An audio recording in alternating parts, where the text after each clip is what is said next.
It's Monday. I'm Gab. He's Jules. It's International Week. So, Jules, what are we going to do? We're going to not just talk about internationals, right? Exactly. Have a special guest. We have a special guest like we did on Monday, and that special guest is Nedim Anua. Nedim, welcome aboard. For those who haven't tracked his career as meticulously as others might have, you, at the end of your career here in England, you started at Manchester City, you went to QPR, and then you spent 2 years in MLS, not just in MLS, but in Salt Lake City. Yeah. And then you come back here in the middle of a pandemic. Now, I just need to know, first of all, did you plan on coming back during a freaking lockdown? And secondly, what's different? Well, everything that you've said there is true, and it sounds crazy, but it was most of it was planned. So my career in England came to an end through choice because I had the opportunity to stay, but I wanted to go and experience something different. I think for the years which I was playing, I was a bit different to, say, the normal footballer in England because I understood that the English league was, say, the most lucrative, the most watched and so on. But I would spend most of my time watching the foreign leagues. That's where I'm seeing people like you, Gab. That's where I'm seeing people like you, Jules. So you remember Jules and I from our playing days, don't you?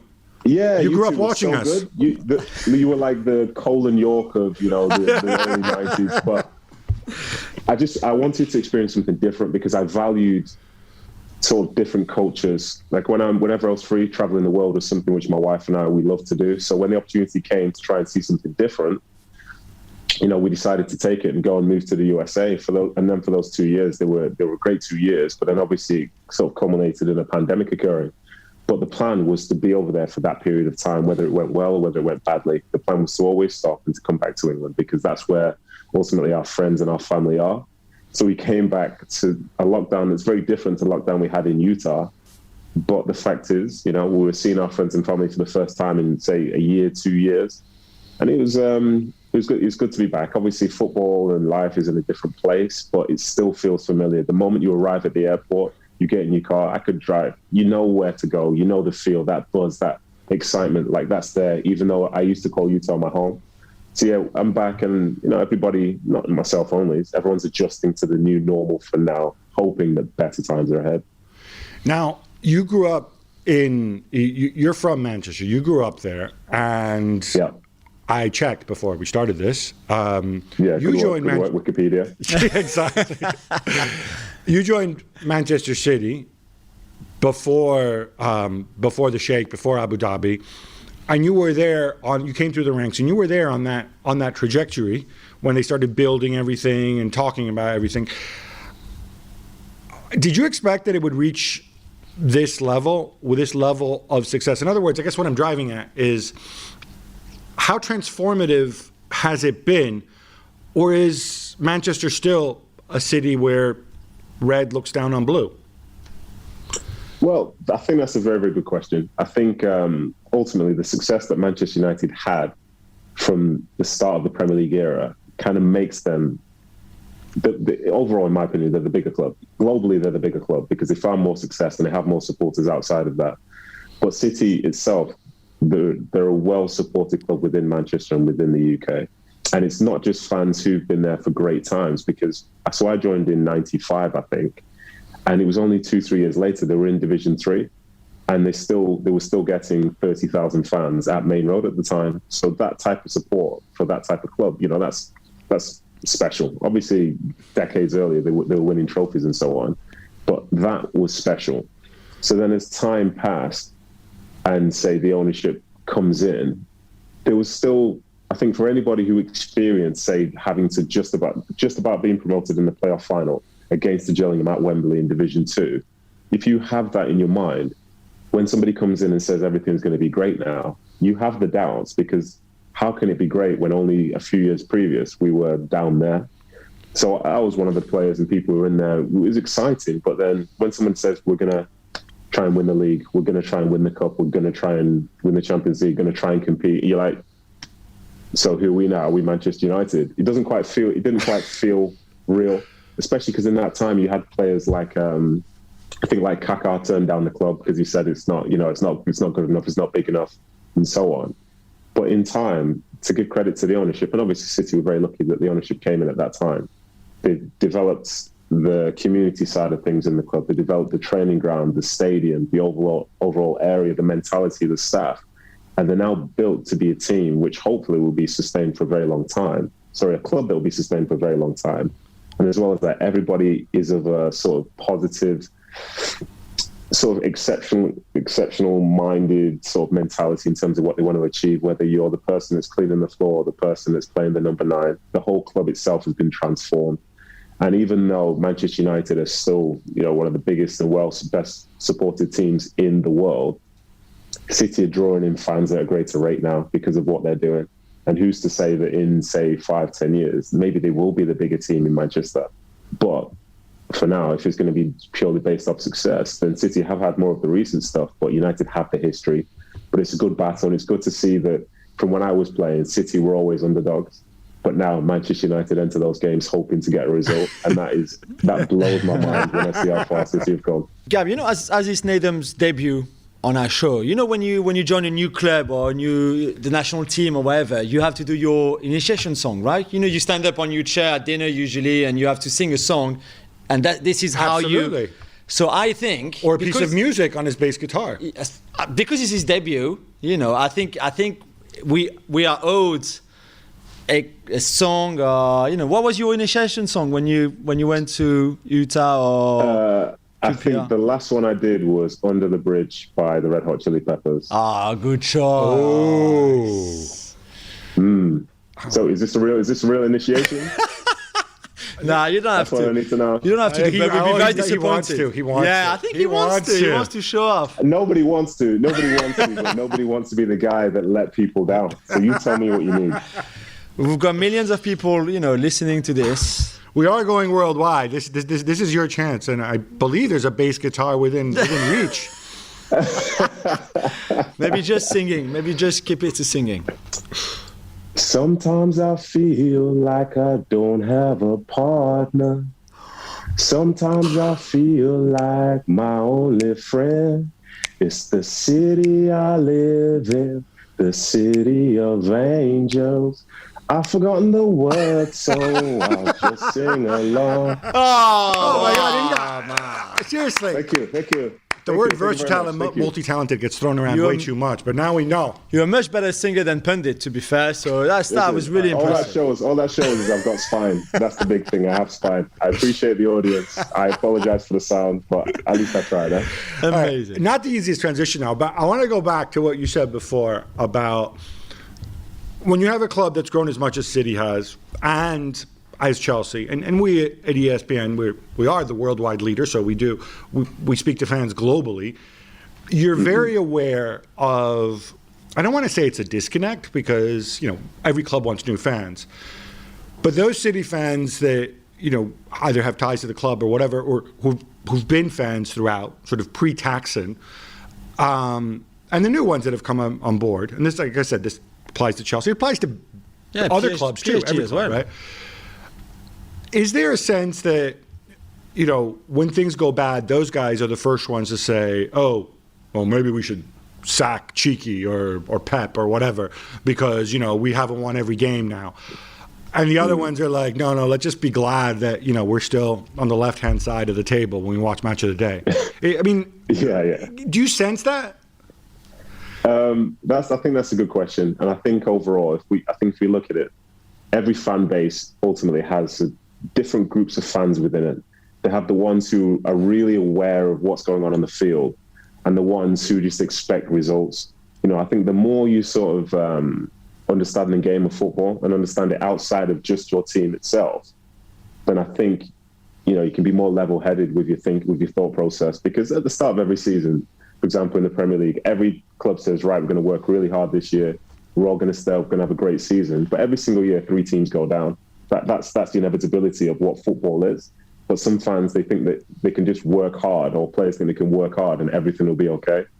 No, not really. That's not the understanding of football itself. And with that fan base there, I think you'll always have casual fans who will be there when things are going well.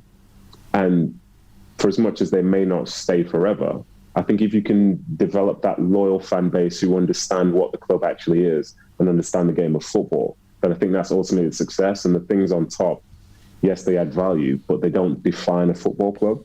I think if those ones that will come when they're winning but disappear when they're losing, if they become the foundation of a football club, then I think ultimately you'll struggle. But with City, and I think to a certain extent with Chelsea as well, and other teams who have been bought out, the foundation hasn't been alienated, and I think it has grown. And I think it's grown because the club, essentially, to talk to City specifically, they've tried to keep the identity of it being a family club. So people buy into that as well as the football. And obviously some of the football that they have at the moment is as good as you'll see or you've probably seen in your lifetime. But it's not the deciding factor as to whether lots of that fan base stay or go. I think they'd be more concerned about if there was something where the owner disrespects the City of Manchester as opposed to Pep Guardiola loses 3 games in a row. And, you know, you appreciate every fan, you appreciate everything. But for me as an ex-player, I think you appreciate more so the people that really understand the game. And I think those numbers are increasing. And as a consequence, I think it's in good hands.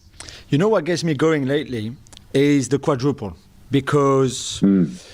And because, as we said, the club has been building, transformed everything. This is a great team in this pandemic. So this is a big chance, I think, to win the quadruple. I don't understand why this is a taboo. Why you can't talk about quadruple? Why Pep is coming up with lines like "It's utopia"? No. What's utopia is that me and Gab moving to the moon tomorrow to live there with our family. That's utopia. Winning the quadruple is not utopia. It's very hard, yeah, of course, and they might not do it. It's more likely that they don't than they do. Right. First of all, about moving to the moon, just to be clear, I went to university with Elon Musk, okay? Yeah, I know. So it's entirely... I wouldn't call it utopia. I wouldn't call it utopia. It still is. One day, maybe not tomorrow. More than winning the quadruple for City this year. Probably, yes. With 25 wins in the last 26 games. Is this superstition? Yeah. Or one, do you think they can do it? And I think the answer should be yes. Is it superstition that you footballers don't want to jinx anything, so you say, no, we can't do it. But inside of you actually really believe that you can and that you might? And is there a lack of ambition, not even to say it? Well, again, these are great questions. This is why I'm very privileged to be on this show. Very, very privileged. So there are so many layers to it. The first one for me is that there are some players who do believe in jinxing things, so they will never vocalize it. But to counteract that, every game for Man City, when they go out on the field, unless they maybe between now and the end of the season, every game that Man City play, they will essentially be favourites to win the game, whether that's against Bayern Munich or against Brighton at this moment in time. Yeah. So for them, the expectation is to go and win. And the players have that belief. They don't go out there against anybody and believe that they are the underdogs for a game. So the psychology of a quadruple exists because they're winning games. And it just so happens they've got enough games left in the season right now to win 4 trophies. Yeah. So they won't vocalize that, but that's what they're playing for, because they don't play to lose games. They don't play to draw games. They play to win everything. But then the other side of it, because this is a big thing for me as well as an ex-player, sometimes you don't want to say what your objectives are when other people stand in your way, because it seeks to become inspiration for the opposition. If you say, yes, we're going for the quadruple, yes, we're going to do this, then what does it look like for the people who you have to face in the next game? Like and it's, at the end of the day, it's football. We can have favourites, but let's be clear, it's still a game of football. And in the same way that City might be heavy favourites, for example, for the League Cup, Jose Mourinho and Spurs can have one good day and they could walk away with a trophy. Yeah. Like City, for me, if City are close to perfect or they limit their mistakes, I don't think anybody beats them. But how often does that happen in professional football where teams have games like that? And the answer is not very often, unless the opposition make it easy for them. So it's almost like having a respect for the opposition that you have ahead of you, because the moment you start to sound like this is all you care about, as I say, it gives the opposition just that little bit more of a boost. And I think they do have ambition, because to be at Manchester City with Pep Guardiola, to have the ownership that they have, I doubt they'll go into any season and say, well, let's just try and win this one thing. Otherwise, they wouldn't have the squad that they have. They wouldn't have the manager that they have. And they wouldn't invest in the resources and the things around them to make everything possible, from, say, the hotel rooms that they stay in to the food that they eat. They're geared towards trying to win as many games, if not every game in a season. So the belief is obviously there. Pep knows it's there. But I think he's had the right sort of mentality over the past 3-4 months, because every time you ask him, he says one game at a time, one game at a time. But I tell you what, if they had 4 games to go between the end of the season, which would lead to the quadruple, he would still tick it off one game at a time, because every game in itself matters if you want to try and achieve those goals. And I think they're capable of doing it. Whether or not they will, I don't know. For me, I probably doubt it because of the fact that, they have to almost remain perfect between now and the end of the season. And now you're coming up against slightly tougher opposition and there's more on the line. So, yeah, it's going to be tough, but they're favoured to do so. I think they deserve to be favoured to do so. I'd love to see it happen, but I'm not 100% sure about it just now. I'm going to foreshadow something that we're talking about later in quick hits. And I don't expect you to get too specific unless you want to, but Kevin De Bruyne and Raheem Sterling are both out of contract in the summer of 2023. There's full of media reports about them, rightfully going and asking about a new contract, getting a healthy pay rise, which they deserve in the sense that they've done well. But I look at the dynamic of this City team, and compared to other great teams, this really is a team in the sense that there's very few City players where you say, oh, they have to hang on to him. This isn't like Bayern and Lewandowski or Barcelona with Messi. City can go and talk to De Bruyne and Sterling and say, thank you for everything you've done. We've paid you well. We think you're worth this much. If you don't take it, it's fine. The sun's going to rise tomorrow. Nobody has that bargaining power. We thought Aguero might, we thought De Bruyne might, and then he misses a whole season, and they still beat everybody. We don't see Aguero at all this year. And I mean, from a club perspective, this is an absolute luxury, right? Yes, 100%. I think for most teams, as we've kind of seen in Liverpool and so on, when you miss key players, the team can tend to unravel. But when City were playing without Sergio Aguero and Kevin De Bruyne, who were two of the best players in the club's history, they proceeded to win every game in that spell. And it wasn't due to the talented individuals which they have. It was due to the collective performance of everybody. And that, I think, is why, they're in this position of luxury where a Kevin De Bruyne coming into your team gives you a big boost, but a Kevin De Bruyne out of your team isn't a massive loss. They have an ability to rotate, because I think with Pep and with his coaching staff and so on, he's got the team understanding exactly what their roles are, and they perform them almost perfectly most of the time. So when Kevin De Bruyne leaves the team, the person coming in isn't being asked to be Kevin De Bruyne. He's being asked to play the 10 in this system. And whoever comes in to do that is capable of doing so. So in some ways, it makes it harder for a De Bruyne or a Sterling, because now it's a team not based on individuals, like you say, when you look at Messi and so on in those places, who are basically having teams built around them.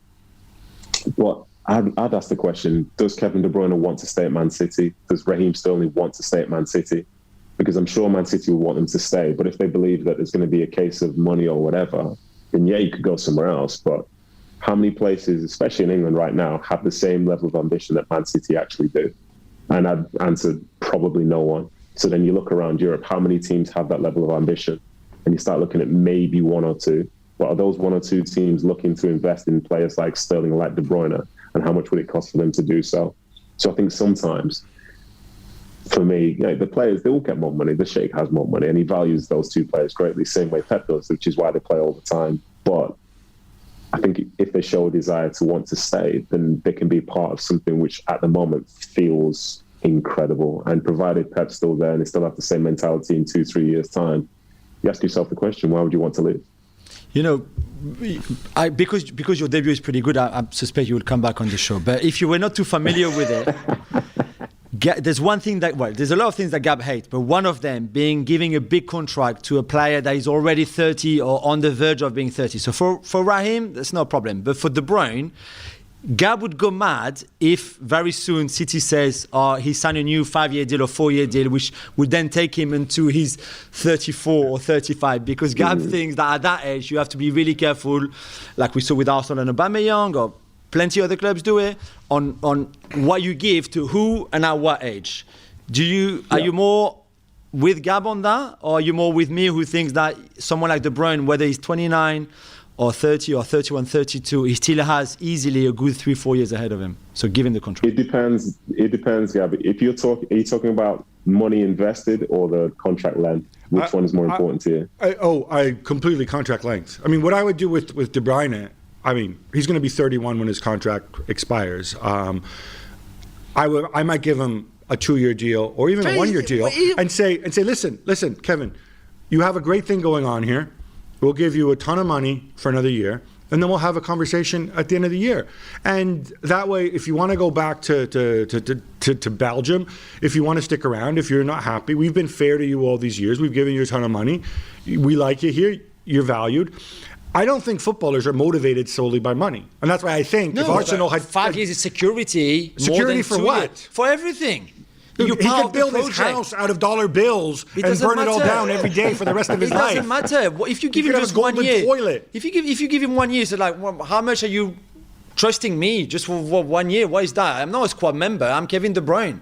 Yeah, whatever. I would take that approach. I like to think that Dennis Bergkamp worked for Arsenal and Dennis Bergkamp years ago. I'm wondering, can you tell us, like, you as a footballer, if you can imagine you were Kevin De Bruyne, you had already made all this money, and you genuinely enjoyed playing there, once you get into your 30s, would you need a 3, 4, 5 year commitment, or would you be cool with, I just want to be a part of it and be paid well for it?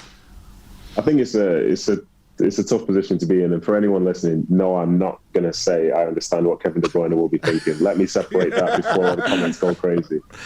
But as you get older, I think there's a level of understanding about security in terms of years, because you seek them, because no years are guaranteed. As you've mentioned, after 30, there's nothing guaranteed. You drift into, you can see the end of your career, whereas in your 20s, all you can think about is, say, what you're doing in that moment or the start of your career. So there is a sense of awareness about that. And I think it ultimately depends on if De Bruyne is happy there or what his ambitions are. Does he have an ambition to go and play in another league? Does he have an ambition to go and play for another club?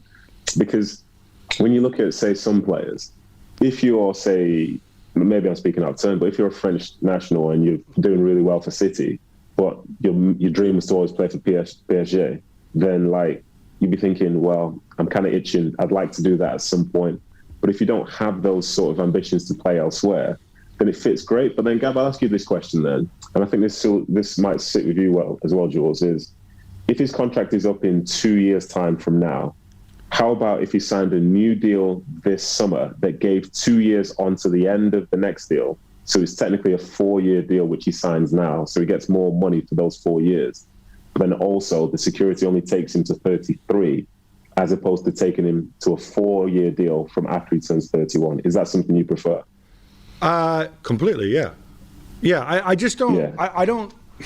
I'm not comfortable with the idea. And obviously, I view this, as you know, I'm obsessed with financial fair play and whatever, and there's a lot of cynicism, and let's put that to one side. But I think ultimately it's important you have to balance books, and the club will still be there once De Bruyne is gone. But yeah, I genuinely think, obviously some footballers view big wages, and you'll know this, in contracts as a way of keeping score, as a way of being appreciated by the club, right?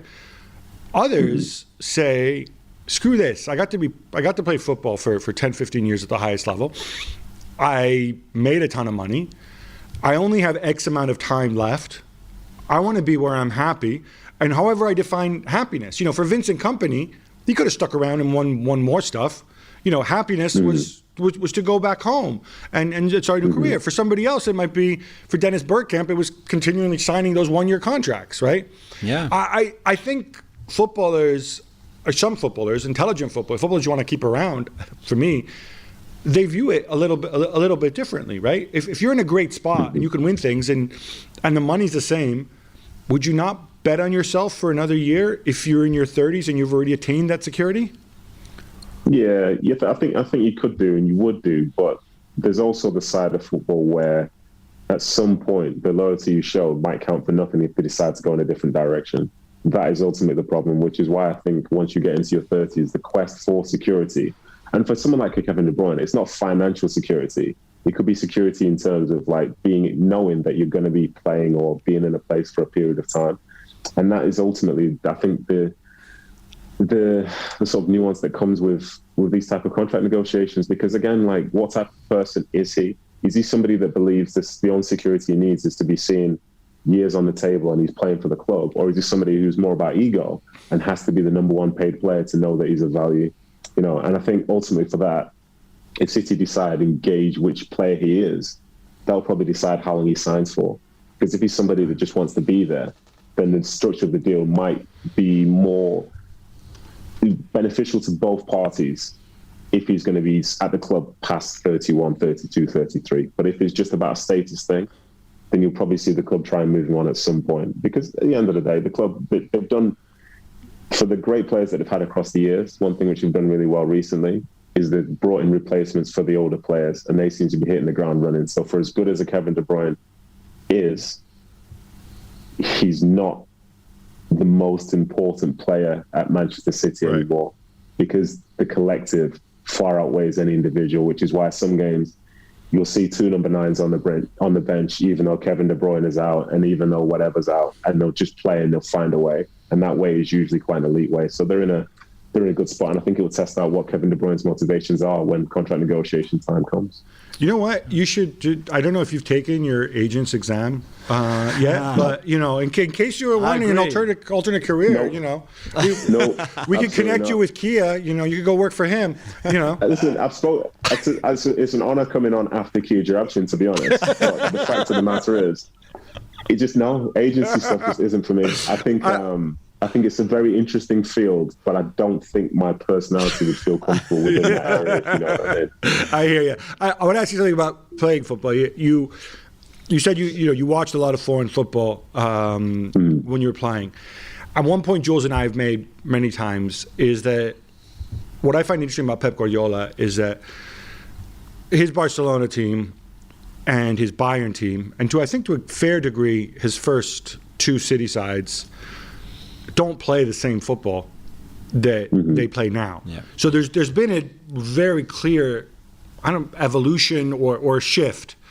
Can you talk a little bit about that? Because to me, this is a sign of, it's a sign of intelligence and ability that you can change and keep winning.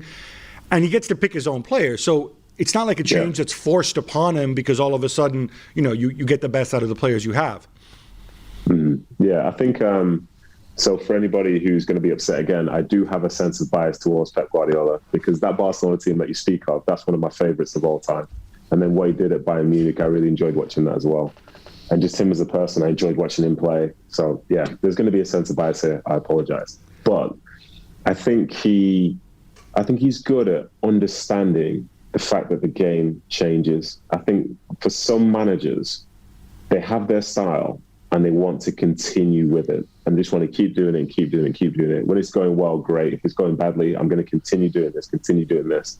But we've seen with some of those managers, their stock starts to fall. And for someone like Pep to have done it in 3 different leagues, where each league plays its own slightly different brand of football, that's impressive. And obviously from the recruitment side, he's been very fortunate in the fact that he's had money to spend. He's managed 3 of the biggest clubs in the world right now. But I think he understands. How to try and get the best out of those players and how to go up against opposition. Because it was only the start of this season where City was struggling, and he made a change. But then you look at in this moment, someone like a Jurgen Klopp, where they were struggling, but they still try and do things the same way, but with slightly different personnel, and it doesn't seem to be working. But I think that ability to adapt, whereas in the past for Pep, I think, especially in the Champions League, people would level the criticism that he overthinks things, he tweaks too much and so on. But now he's like tweaking just the right things. He's going on a game-to-game basis with a foundation, but might just adjust this. And when you hear him speak, he says, going into every game, we know what we're good at, but we'll see what the opposition are good at and see how we can stop them. And it sounds like he's just talking, but then I watched them against Spurs, and every time they lost the ball, 3, 4, 5 players would swarm onto a midfielder for Spurs to stop the quick counter-attack. I watched them against Wolves. Every time Troy got the ball, 3, 4 players would come and swarm against him and stop him from being able to get ahead of steam and try and maybe create something. And that's an understanding of the opposition, whilst also understanding your own team in terms of how you want to play.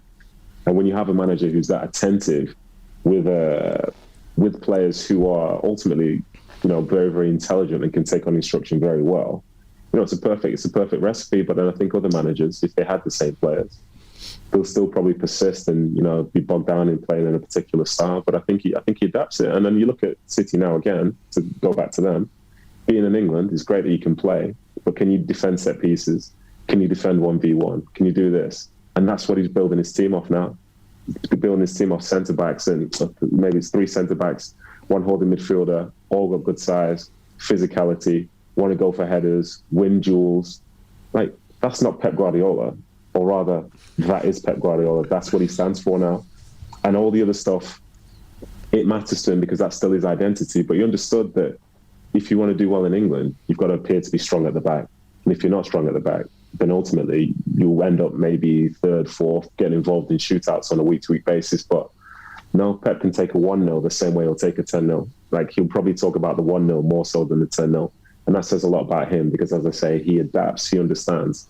And you can see the cliche is a student of the game, but he is exactly that. And for the years he's managed, we've seen types of football which maybe we hadn't seen before. Because I remember when he was at Bayern Munich, they were playing against Manchester United, I think, in the Champions League. And I remember seeing Ryan Giggs stand out on the left-hand side as Bayern Munich were attacking. But he was just standing there and there was nobody near him because he was expecting to be marking the right back. But then Philip Lahm was now on the other side of him receiving the ball. So someone as experienced as Ryan Giggs, like, he represents that older style of football. He didn't know where to go because now he's being asked a question which he's never been asked before in his 20-year career. And that ultimately is Pep Guardiola. And I think that's why he's successful. There's 3 things that you can judge, I think, a manager on. 1 is the result, and that usually doesn't lie. 2 is how much you can improve your players individually. And 3, for me, maybe the most important, and to go back on what Nathan just said, is finding answers or solutions to the problem that you have through a season. It could be over 1 game or a period of games, whatever, which Pep had issues at the start of the season. I was at the Leicester game at the Etihad, where they were just, 1, they were not very good collectively anyway. 2, they were too easily beaten because they gave away stupid penalties, because they were beaten on the counter, because it looked like they were not even sure how Leicester would play, whereas we all knew that Leicester would counter them and could cause them problems. And yeah, he managed to find the solutions to all the problems that they had, whether it was a lack of concentration defensively, especially in the box, where it was, maybe they were running too much or trying too hard, where positional game was probably better for this squad of players. And when you see what he did with Cancelo, what he did with Gundogan, the impact that I think Juan Malilo, the assistant that replaced Mikel Arteta at the club, had on the team, but also on Pep Guardiola, you think, okay, this is how you judge him, with results, improvement of players, and solutions found. And he got everything this season. Yeah, some people might disagree with this point, but before Pep was coming to Man City, or just as he was about to come, I think most people would have said that Raheem Sterling would probably not be Pep Guardiola's type of player. Yet still we're here today, and Raheem Sterling has played more games for Pep Guardiola than any other player in Guardiola's history as a manager. And Raheem Sterling is a better player now than he was when Pep Guardiola came, and he's scored more goals, contributes more, he's captained the side. And even though people like him, dislike him, look at his stats. They speak for themselves. That's somebody who is objectively made better, and he was unfancied at the start. But now the guy has played more games for Pep than Lionel Messi. So what does that say about what he can do to players who maybe people think maybe weren't good enough? That's just my opinion. There's no question that there's been a profound growth. One last thing I want to get you on, just because we're mindful we've taken up so much of your time, but this is Pep related and it's political, so just to warn you there. But what I find really interesting, and I'm wondering if you're seeing this, just going back to your experience as a player, about people speaking out about social issues. So obviously last summer, we had the Black Lives Matter protests, and it's continued with the kneel downs in England and whatnot. We saw this past weekend, we saw players wearing T-shirts about human rights, which, even though none of them explicitly said it, are Qatar related. We've seen, and I find this remarkable, you see the hoodie that Pep Guardiola has been wearing that says "Open Arms" on the front? Yeah.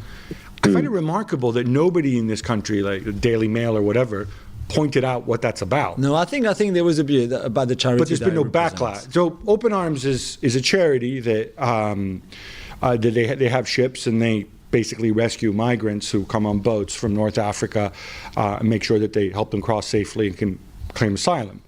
In the current climate, especially here in England, where Jules and I live as guests, with some people, that's not a very popular idea. Do you feel that footballers and managers feel a little more empowered to speak out about issues as opposed to staying in their lane? I think it depends on the manager, depends on the nature of the person. Maybe for someone like Pep as a foreigner within England, it's easier for him to address certain issues like that. But you're right, it's like the sense of it. I'll be honest, say, for example, I've seen your show where you were talking about what Zlatan said about LeBron James, and I thought he completely missed the point by a country mile. That was my opinion on the matter. Because I think as players and people who have a platform, you can represent a lot of other people who maybe don't have the chance to be heard or represented at all. So I think there is a sense of, I appreciate being on this show because whatever we talk about, thousands of people listen to.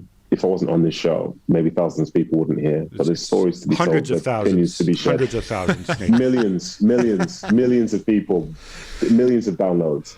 And for someone like Pep, I think he's comfortable in his own skin, understanding that the repercussions for doing what you believe to be the right thing don't matter the same as doing the right, making sure you do stick to your beliefs and stick for the right thing. And I think the mentality of trying to help as many people as possible and more people as possible, like I'm with it, and lots of players are with it, lots of managers are with it. But it is a tricky one because as far as political divides go, most of the world now is exactly split in half. And when it's like that, no matter what you do, you'll always upset somebody. But Pep has that belief. He's prepared to show it, and it shows the confidence that he has in himself, in the people who he works for, because ultimately City could tell him to stop doing it, but that shows the club buys into that to some level as well. And as I say, it's been an interesting year. It's been a very, very interesting year. But I think I would stop short of the Laura Ingram thing where it says shut up and dribble. I'll stop short of the Zlatan thing where it says focus on this. No, because at the end of the day, sport is sport, but the real world is bigger than sport. And I think to completely turn your back on it because you're being tasked with, say, just kicking the ball around or managing a team, I think it misses the point. And then to also add to it, when Zlatan said that stuff, I thought to myself, well, whichever way you want to look at it, in America, LeBron James has the right to vote. So he has a right to a political opinion. And if he can't share that political opinion, why should anybody? And why should he lose it just now because other people watch him doing something else? So yeah, I'm happy that Pep is making a stance and trying to help out people who he believes need help. Because for too long, some of those voices which, essentially remain silent, they've wanted and needed to be heard. So for me, I'm with it, and it's another reason why Pep Guardiola is probably the only manager that could get me out of retirement. Nadim, it's been an absolute pressure too, because we had to live up to your high expectations of us. So, but it's been a pleasure. It's an honor, honestly. Thanks so much. Thank you very much, guys. Thank you. Thanks, guys.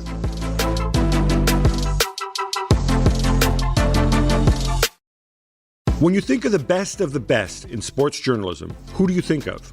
I think of Tim Bontemps and Raina Banks here at ESPN, Michael Vaccaro of the New York Post, Rachel Axon from USA Today, and of course, Adrian Wojnarowski of the Woj Pod. St. Bonaventure University leveraged the insights from these successful alumni to develop their online Master of Arts in Sports Journalism program. Sports journalists need to be skilled in traditional news reporting, sure, but they also need a wide variety of digital competencies like social media storytelling, podcasts, and mobile experiences. St. Bonaventure understands what it takes to be this modern-day sports journalist and what it takes to create inspiring stories based on the best practices of journalistic excellence and ethics. With St. Bonaventure's online sports journalism master's program, you can graduate in just 1.5 years, and it's 100% online, which means it's flexible to fit your schedule. St. Bonaventure University is accepting applications right now for the upcoming fall term. So go to sbujournalism.com for more information and follow your passion for athletics and storytelling today.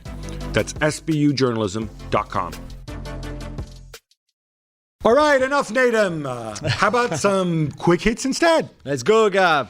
Cristiano Ronaldo thought he had scored an injury time winner and that Portugal had beaten Serbia 3-2. Jules, he was wrong. No VAR, no goal line technology. The officials simply didn't realize his shot had crossed the line before it was cleared. Why are we living with this 11 years after Frank Lampard's goal against Germany in South Africa? Because people need to know that VAR technology, but also goal line technology, is very expensive. And if you do it for the World Cup qualifiers in Europe, for example, you can't just do it only in big countries. You'll have to do everywhere, which means you do it in Luxembourg when they're home, you do it in Georgia when they're home, you do it in Serbia when they're home against Portugal. You have to do it everywhere. You can't just pick... Oh yeah, let's just do it for. Well, first of all, you can, because that's exactly what they did in the FA Cup a few years ago. It's not because the FA Cup has done it that they have to do it for the World Cup qualifiers. This was stupid in the first place from the FA anyway.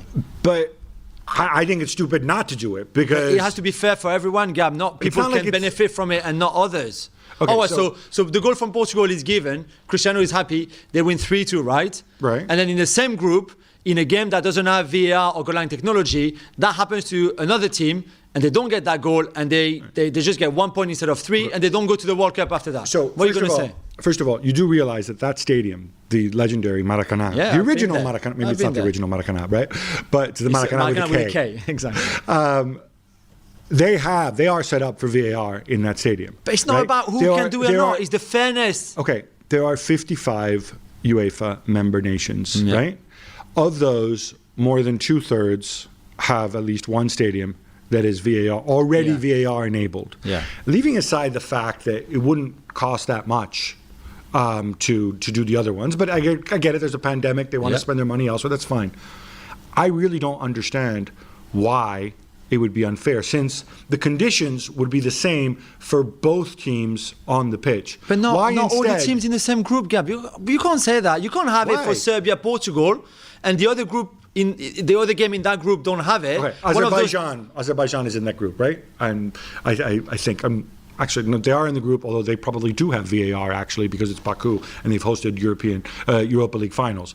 But whatever crummy team, there's one other crummy team in the book, I'm forgetting which one. If they don't have VAR, right, if they're not VAR enabled, all that happens is that every single team that plays there won't get to play with VAR, right? And the home team won't get to play with VAR. In the context of one match, the conditions are exactly the same. But not at all. They'll have 3 home games with no VAR. The other teams have only 1 game to play in that stadium. So why would you play 3 games without VAR and the other team is just 1? But because at least you're getting some level of fairness. What fairness? There's no fairness in that. It's either you do it for everybody, every game, in VAR every group. doesn't give one side or another the advantage. But it doesn't matter. What if in your game where you don't have VAR, something like this happened, what happened to Cristiano, and you don't get the win, you don't get the 3 points, you don't go to the World Cup because on that day there was no VAR. Spend on VAR. What do you want me to tell you? It's either you do it for everyone or not. And if you stick with the football, and that game, Gab, by the way, Ronaldo had a really poor game, and Portugal, who were 2-0 up after the Diogo Jota's brace, squandered that 2-goal lead and drew 2-2. Yeah, so first of all, Serbia are a legit talented team. And Serbia, in the second half, they came out and they absolutely hammered Portugal. Cristiano didn't have a good game. I think there's one lesson we're learning. We probably knew this already. Cristiano is at his best when he plays with a center forward. There was no Andre Silva. I don't know if you can tell me, I can't cram Andre Silva, his brother Bernardo, Bruno Fernandes, and Diogo Jota in the same team. And Cristiano, okay, fine. But if you want to have Cristiano out there, have him with somebody who can give you that depth, who can run behind and play off him. Yeah. Ousmane Dembélé is back on the score sheet as France beat Kazakhstan 2-0. There's a bit of celebration with Kazakhstan. I'm happy. Jules, par for the course though, right? Yeah, I mean, can you believe that he hadn't scored since June 2018 for the national team and hadn't played anyway for 2.5 years? Probably explains why he didn't score. Yeah, but after winning the World Cup, he's good. He's back at his best level, whether he plays as a wide player or as a second striker, whatever, like he does with Barcelona. And that goal was very important because France, they won. They didn't play great. And on the second goal, if you notice, it was Pogba's hair and that weird thing he was wearing on his... the sleeve? The weird sleeve. What do you mean forced the defender who was marking him to cause an own goal. So I think Pogba should get credit for that. Yeah, almost an assist. And that defender, by the way, you have to feel for him for the own goal. But just before, he produced an incredible clearance to prevent Martial from scoring. Harry Kane scores one and sets up another as England beat Albania 2-0 away from home. Gab, Kane said that he would think about his future after the Euros. Should Spurs fans be worried? I think they should. All right, so first of all, I thought England showed a lot of maturity in this game. Albania, managed by Edirea, Fabio Capello's best friend in the universe. Yeah. They clogged the spaces, create issues for them, and then Harry Kane resolved them. So first half hour was a bit slow until but they were changed patient, tactics, right? And then it was a bit of that, and a bit Albania just got tired. Secondly, I'm so bored with this story. What's Kane supposed to say? No, I've decided my future. I'm going to stay here for eternity. I've got 3 more years left on my contract. That's all I care about. Whatever, man. He's not sending messages. He shouldn't worry about this. He's going to make up his mind to move or to stay. I hope he stays. I think he'll stay. And I think that's all because I think it means more to do something at Spurs. And the people, as you know, the people I would crush if I could. I would get violent with him with a sledgehammer.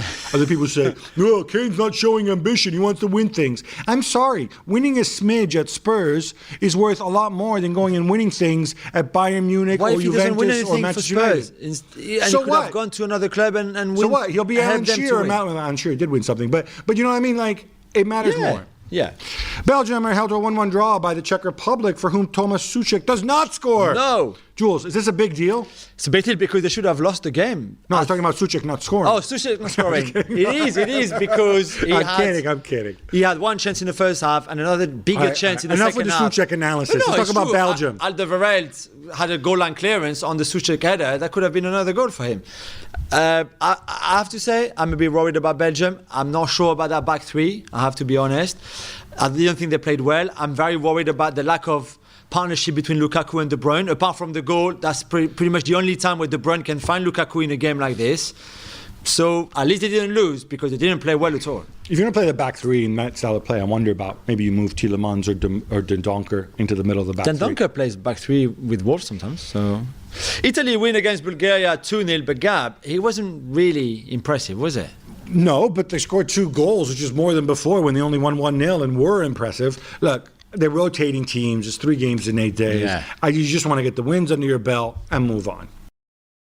Germany went away to Romania 1-0 thanks to a Serge Gnabry goal, though a Leroy Sané error at the very end nearly cost them 2 points. Jules, your thoughts? I thought they were very good, Gab. I think they should have scored far more goals. They had many chances. In the end, you're right, it could have even been a draw, which would have been a complete smash and grab for Romania. But that was good. I liked what I saw. Exactly the same team that the previous games where they won 2-0, and they were also, I thought, quite convincing. Romania are not very good, so you need to wait a bit, I think. But certainly there's something there. Kimmich, Goretzka, Gundogan midfield, pretty tasty. Yeah, and Gnabry 15 goals in 19 caps, which is, just let him play up continues front. Like this, pretty impressive. Norway, Germany, and now Holland. 3 different national teams take the pitch wearing T-shirts asking for human rights. FIFA has said that it won't take action because the messaging isn't political, and England said they're considering it too. Gab, will this lead anywhere? I mean, it refers to Qatar 2022, of course. It does, and now people are saying, "Oh, should we boycott the Qatar World Cup?" I mean, guys, should have done it 10 years ago. No, 12 years ago. 12 years ago. When this was assigned, if you feel so strongly about it, I think you can never shine the spotlight enough on human rights. Obviously, it's not just the Qatari issues. The damage has been done. Qatar has adopted new laws. I think the focus should be on monitoring to make sure that these new laws are being implemented. They're working with organizations to do that. But beyond that, I'd love to see footballers taking a stand about this when they go back to their club sides, especially the ones whose clubs take money from Qatar. To what point? Yeah. To what point do you want to push it? Beyond that, I'd love it in a perfect world if governments took action and made these decisions. But it's far more complex. But as far as re-emphasizing the issue of human rights, I'm all for it. Yeah, I think it can only be a good thing. Completely. Sweden beat Kosovo 3-0. But Jules, I know you'd rather just talk about Zlatan Ibrahimovic's return. He says he has ninja moves. Well, yeah, and if you see the first goal, his assist is like a sort of backheel volley kind of thing where you see how supple he is, the muscles in his leg, and etc. 3 assists in 2 games now, because he gave two this time, one the one before for his return. Yeah, against Kosovo and against the Doesn't Muppet matter. Show, He but- played up front with Ishak, the old one and the young one. No, I thought they did really well. But yes, I take Old your and point. young. Not size, and this is good. This is good for Sweden. This is good for football. I'm all for him. I think Milan would love it if he took a break in the third. Yeah, no, I know, but that's not going to happen. After losing to Turkey, Holland turned it around, beating Latvia 2-0. Are you going to be nice to Frank de Boer now, Gab, or would you rather talk again about how much Stéphanie Frappard, the French referee, made history? To the other, his question was probably originally directed at you. Yeah, that's what I thought. I was mean to surprised. Frank de Boer. No, it was Latvia. I could have played for Latvia. Look, it was important to go and get the 3 points, settle things down. Stéphanie Frappard happens to be a woman who happens to be a referee. And a this very is good one. We want to get to the point where it becomes normal. Yeah. And, you know, look, somebody's going to say, oh, you're being ageist because Mike Dean turns 52 and he's still refereeing. I suspect we'll talk about Mike Dean later. Yeah. I don't care. I just want people who are good. Exactly. Jose Mourinho has helpfully pointed out that we don't expect to discuss rocket science with the folks at NASA, but, quote, people think they can discuss football with one of the most important managers in the game, Pep Guardiola. No, he's talking about himself, obviously. Is he? Jules, it's pretty much exactly what you'd expect. Yeah, of course. You know, don't come to me with debate, responsibility, how bad my team is playing, because you know nothing about football, because you're not a great manager like I am. Yeah, I just want to say, I want to give a serious answer to this as well. I don't. You know what? Everybody has played football at some level. Many people have managed football at some level, even if it's just kids. The difference between this and what Mourinho does is Mourinho has more complex inputs. Yeah. The process, though, is the same, and Mourinho's better at managing those complex inputs. I have never flown a rocket ship. Haven't you? I haven't designed one. Shaka probably has. Yeah. But this is why it's such a stupid analogy. Let's just move on. It is stupid. Move on. It is stupid. Martin Odegaard and Erling Haaland had us all jumping on the Norway bandwagon. But Gab, do we need to reconsider now that they got spanked at home by Turkey 3-0 and they were bad? We need to reconsider. They were bad. Some of the defending was terrible. It was fun being on the show with Jan having a go at the defender. Who he said, we can't defend. I mean, they've got Christopher Ayer, the tallest right back ever. Did you see how close the guy got Sayuncu? Look, can I say something else? Turkey are good. They're good. Turkey are They're a good efficient, team with a clinical. veteran manager who knows what he's doing. So respect to Turkey, please. Yeah. Sticking with Odegaard in Holland, reports in Spain say that Real Madrid have put a €55 million price tag on Odegaard, and ESPN, Stefan Ursveld, and others reporting that Borussia Dortmund want $180 million for Holland. Do these numbers seem right, or is it just like me saying, hey, you want to buy my old refrigerator? I'll sell it to you for $50,000. You know, how good is your old refrigerator? It's probably not as good as Holland. I've got no problem with 55 for Odegaard. I think that's probably his price value. I've got no problem with Erling Haaland for 180 million, knowing that in a year time he would be worth 75 because that's when the release clause kicks in. So if someone wants to pay that and have that money, go. I think they're very talented players. I don't think you spend over if you spend that kind of money. No, look, we've been through this. I think we both think Holland's going to stay at least for another year, provided they make the Champions League. Odegaard will go back to... And I think Odegaard's going to come back because the pathway is clear for him at Real Madrid. And that's what should happen. Yeah, exactly. Let's roll with the under-21s now. As you know, it's the first half of the Euros. Italy can qualify for the knockout rounds if they beat Slovenia and if Spain also beat the Czech Republic. But God, they've had some disciplinary issues. Is it 3 red cards in 2 games? No, Jules, it's not 3 red cards in 2 games. It's 4 red cards in 2 games. 4 red cards. Listen, they played all right against Spain, and Spain are talented. There's no excuse. 4 red cards in 2 games. If they continue at this pace, they won't have any players left. Tonali, Scamacca. So it's not even if they were rubbish players coming off the bench. Who was outstanding in Spain. The idiot goes and he goes to headbutt Minguez and then he throws himself to the ground. Let me tell you, you're not going to qualify now, and I can make fun of you on Thursday. Jules, we spent years praising England for how they've turned around their youth development and now producing tons of young talent. So why, after 2 defeats, is the under-21 side on the brink of elimination? Because the manager is Eddie Boothroyd. Do you remember him? Yes. No, because he was rubbish as a manager at club level anyway. Come on. Yeah, It's wonderful football. He's dreadful. The football is dreadful. He's a dreadful manager. The team selection is dreadful. They've got so much talent in that England under-21 team, so much talent, and yet he's wasting it. He's running it. It makes me mad watching them play. makes me mad. He's one of those guys who gets stereotyped for playing long ball, agricultural football, blah, blah, blah, which is totally out of keeping with the way English clubs play today. I don't understand why he just seemed out of step with the rest of the FA. That's all I'm saying. Just don't have him there, please. Get rid of him. Reports in Italy saying that Juventus are trying to cash in on Aaron Ramsey, who is 30 and has 3 years left on his current contract. Supposedly, there's interest from Liverpool, Everton, and even Spurs, Gab. Yeah, I don't know who's putting this. Look, Aaron Ramsey is on an enormous contract. How much is he earning? Something like 400? It's not 400K a week. Some Muppet reported that, and everybody 300. Even that is a lot of money. It's about £250,000 a week if you think in pounds. It's way too much money for a guy who's injured all the time. He's missed half the starts for Juventus, and he hasn't been that good when he's played. So I think this is all nonsense. I think they might be in a situation where they give him away, but I certainly don't see them making any money back, and I certainly hope he never plays for Spurs. You don't want to go down the Sol Campbell Judas route, do you? Definitely not.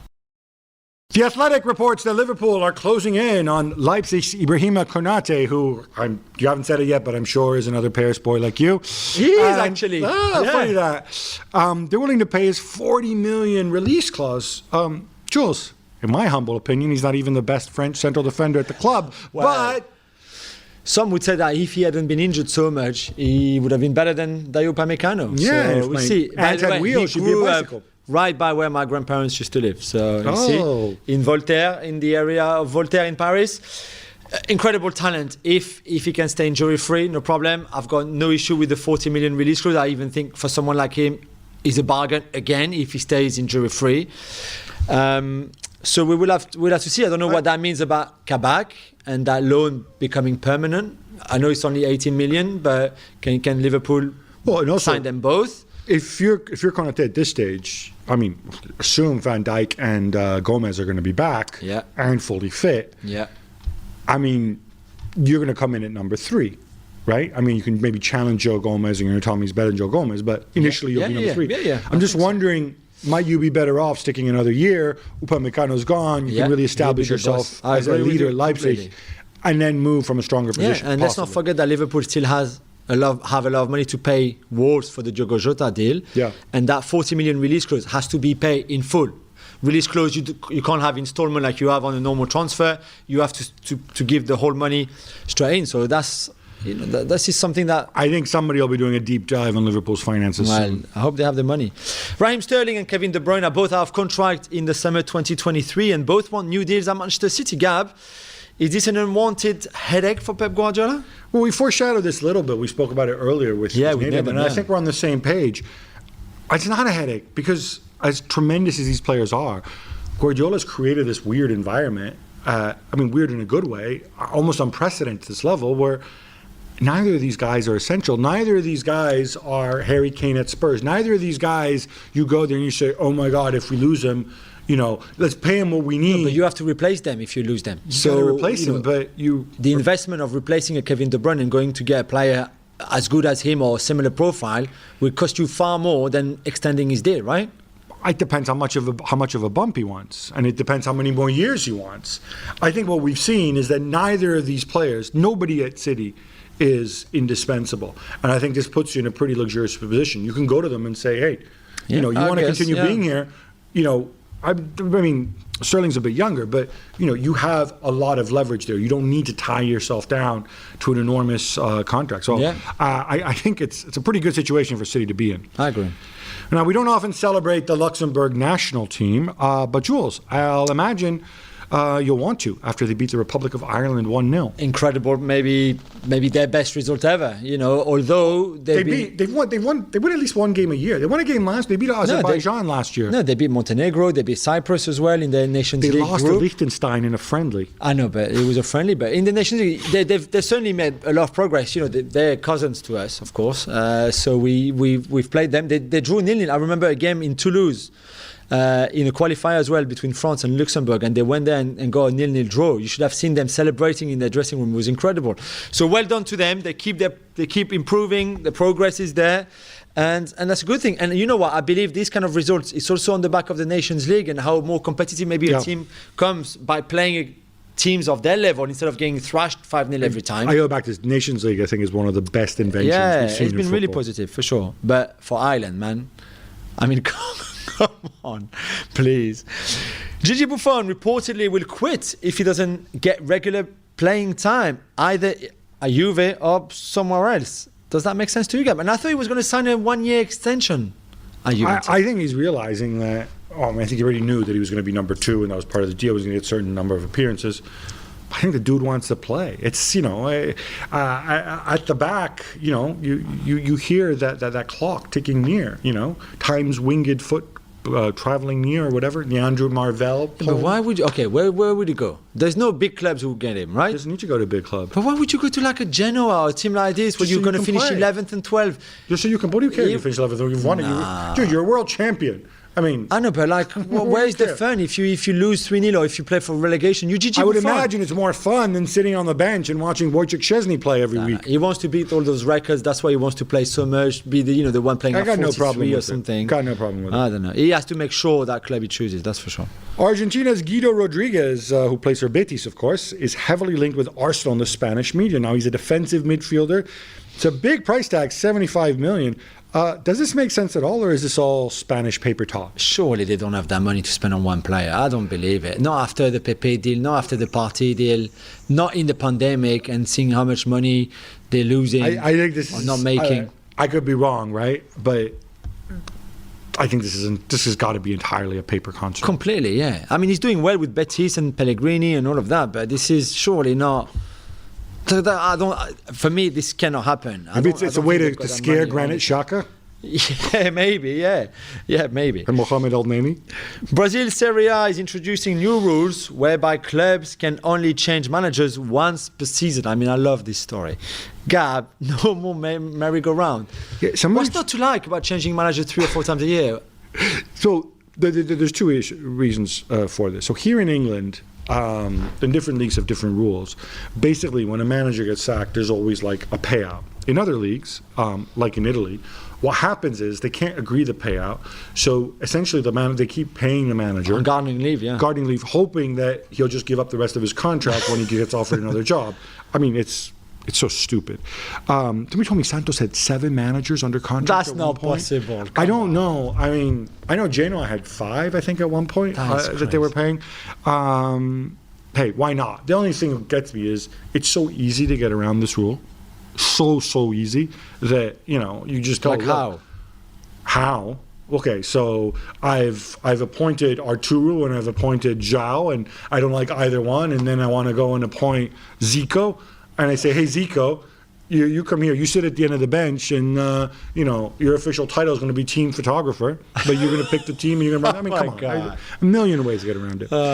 Thierry Henry has decided to step away from social media. Jules, what's this all about? Yes, he wanted to make a stand and decided to just finish his Twitter account and not as a reaction to something that's happened to him on his account, but just for Twitter to do more. He thinks that Twitter and other social media networks are not doing enough to fight against racial abuse, racism on the social media, that more should be done. And for him, the idea that he had was to do this. He had, I think, 2.3 or 4 million followers before he closed his account.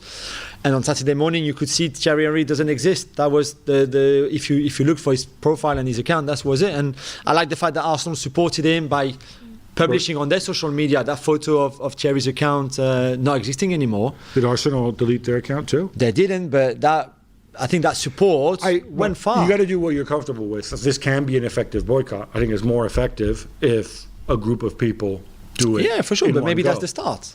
Maybe it's starting it. We'll see. The United States beat Northern Ireland 2-1 in a friendly.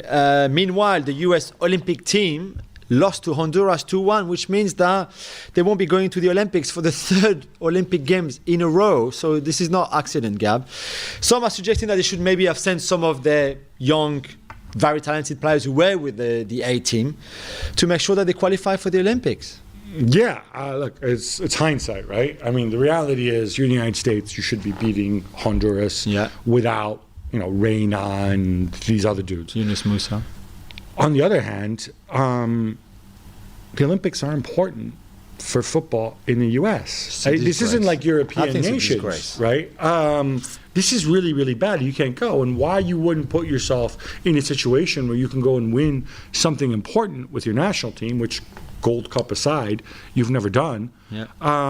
This is a really, really big blow. And, the rules and the standards that apply in Europe are, who cares about the Olympic team? I mean, as you know, I was always shocked by the fact that they didn't even have an Olympic team in this country because of, they like to pretend that they're 4 different nations and so they can have 4 FAs and 4 seats on the board. But then the Olympics, it's just one country, It's just right? GB team, yeah. Which doesn't make sense either because GB is not the country. The team is UK. The country's UK. But whatever. Don't get me started on that. Yeah, I don't understand.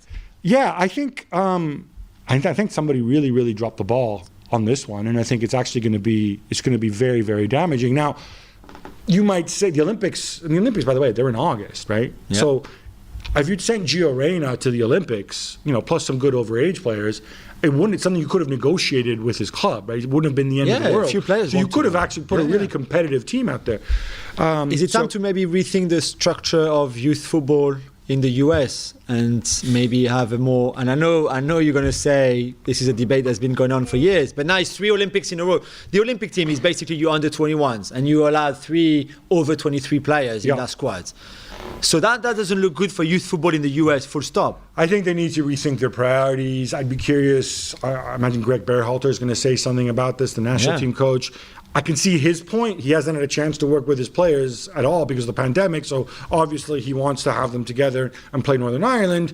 Equally, by the same token, if the U.S. can send a strong Olympic team and do well in the Olympics, that strengthens his position as well. That said, from Greg Berhalter, I can also say, dudes, it's freaking Honduras. Yeah. Like, I don't want to disrespect Honduras. They've been to World Cups and stuff. But you expect the U.S. and Mexico to qualify every single time. 100%. When either one doesn't, it's a serious systemic failure. Premier League referee Mike Dean is 52 years old, and we expected, or at least in my case, hoped that he would be retiring. They used to have age limits for referee, no more. Now there's suggestions he wants to come back for the 2021-22 season. Yeah, but no, please, just stay home. Go and give support somebody your else a team, chance. Oldham or Altrincham or Macclesfield, whoever. Honestly, it's just so tiresome. Just let someone, please, I beg you, please, don't come back. Switzerland beat Lithuania 1-0 on Sunday in the World Cup qualifier. But Gab, why was the match delayed for like 15 or 20 minutes? I absolutely love this story because one of the goals was too big in the sense that it was too high, about 10 centimeters or 4 inches too high. I don't understand. What? They brought the wrong one in. I don't know. I have so many questions. Why would you own a gigantic goal? For what reason? Was it a question that you couldn't fit it into the holes? Surely. I never want to hear about Swiss precision, Swiss trains running on time, Watches. Swiss chocolate, Swiss banks. Enough of this. Watches. Small bastard. Anyway, that brings us to an end. But hey, should we come back on Thursday? Yeah. Do this all over again? Yeah. All right. Until then, love the game, love your neighbor, love yourself.